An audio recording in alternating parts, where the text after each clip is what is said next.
Hi everybody, it's Leah with Family Heritage Living. I wanted to share another memory today that I had read by somebody, and I think you will enjoy this. Again, it goes back to the turn of the century, and the author begins, I was born and reared on a 360-acre farm 10 miles south of McCurtain, Oklahoma, August 12th, 1909. My mother drew good money from the government as she was a Choctaw Indian, and this land was allotted to her by the government. We never knew what hard times were until Depression days when the bank went broke and we lost all we had. However, Dad had a blacksmith shop and did real well. He converted one end of the shop into the casket business, but did not charge any fee for making caskets for friends and neighbors. He and my mother were always on call to visit the sick and shut-ins. We had a big orchard, plenty of fruit, and garden-raised food for stock. It consisted of horses, mules, cows, sheep, goats, and 10 hound dogs of my brother's. We had plenty of hired hands, but we knew hard work. We all had our fun bronc riding, hunting, fishing, swimming, and ice skating. I'll never forget how we built a fire out of ice and was standing by to get warm when the ice broke, and I took a dip in 4 foot of ice water. I never was good at bronc riding either, but my brothers would sure have fun when I'd ride a calf and get thrown into a rock bed. We also owned a sawmill and had our own pine and oak timber. At the ripe old age of 11, I worked at the mill, hucking slabs and lumber and helping fire the boiler, and into running the carriage to saw logs into lumber. Mother had fine rent houses, and the tenants all worked at the sawmill. What a thrill it was for us to go to town and have lunch in a cafe, go to the picnics and drink red soda pop that had been iced down in a big tub. We'd camp out for the night. Mother would buy us 4 girls nice white silk polka dot hats of different colors. We would get new dresses and slippers. We walked 5 miles to church and carried our slippers until we got near the church. Then we'd put them on. Mother always said, "You all shine like a button on a barn door." We would get high-topped laced or button-toned shoes for fall and winter. Boys gathered all kinds of nuts and made molasses taffy. We made our own sorghum, and we would use it all we wanted. Saturday night, we made popcorn and pulled taffy. We sure did enjoy butchering time, as we'd take the bladders and clean them real good in salt and water and stick grapevine tubes in and blow them up. We sure had fun with our hog balloons. Folks would help out and get the entrails and liners and made chitlins from the entrails. We made our sausage and lard and ground the cracklins for cornbread.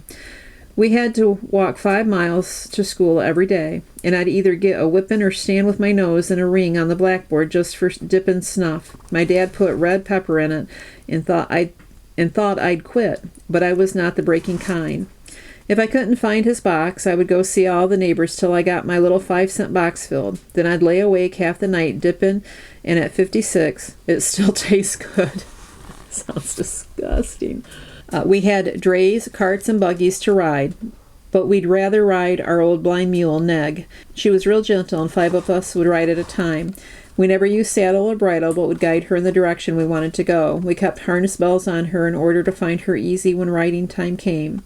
I guess she died from old age, and she left a sad bunch. We had a funeral and cried our hearts out, but we knew she had gone to God's animal kingdom. She's never been forgotten. We took up the new sport of baseball and basketball. I was good at catching and batting, and made home runs every time I hit the ball. We had lots of storms and tornadoes in those days. Mother would make us get under a feather bed so the lightning wouldn't strike us. She said lightning will never strike feathers, and we believed her. We had coal oil lamps, and I still use one of them today as it comes in handy with power being off at times. But oh, the smell. We loved the covered wagons best of all. We'd drive 10 miles to town on Saturdays. My dad was an odd fellow, and we'd go watch them march and always had big suppers. We lived at the foot of a big mountain, and during World War I, many of the soldiers went AWOL, and we could see them walking around and hiding under the big cliffs. At night, they would go to our smokehouse and carry off the meat and canned goods. One even stuck his head into our bedroom window. The moon was shining, and it scared me so I guess he heard my heart beating, so he left on high. I was stargazing, as people said, that if a star fell and hit the ground, the world would burn up. I didn't want any of them falling. We had plenty of rattlesnakes and killed all we found. Some would have 14 rattlers and a button. My dad put some in his violin and said it makes the music more mellow. I still have my grandfather's violin.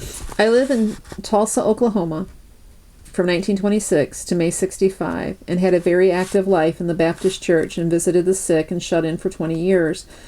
Now we're retired and live in Grand Lake. We have our home and some rental cabins. We love to fish and raise flowers. I still like to visit the sick and shut-ins. Never having lived in the West or in the mountains, I haven't been too exposed to snakes that are poisonous. We have snakes in Michigan that are not very poisonous. There's a rattler in Michigan, but it's not like the copperheads that you'd find in other states. It's very much less venomous, so less worrisome and very recluse.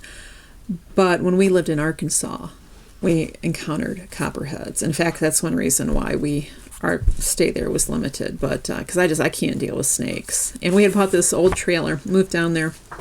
We only had so much money, and we wanted to try to do it without going into debt. So we found an old trailer that had been repossessed by the bank, and we bought it, and it needed to be gutted. We had to redo the inside of it. We went inside the first time, and there was like this 4-foot long snake skin on the floor, like not like it had been left there, because the place was a dump. The place had the guy that had it out. It was just a mess. And in the walking in, the first thing you see on the floor was the snake skin.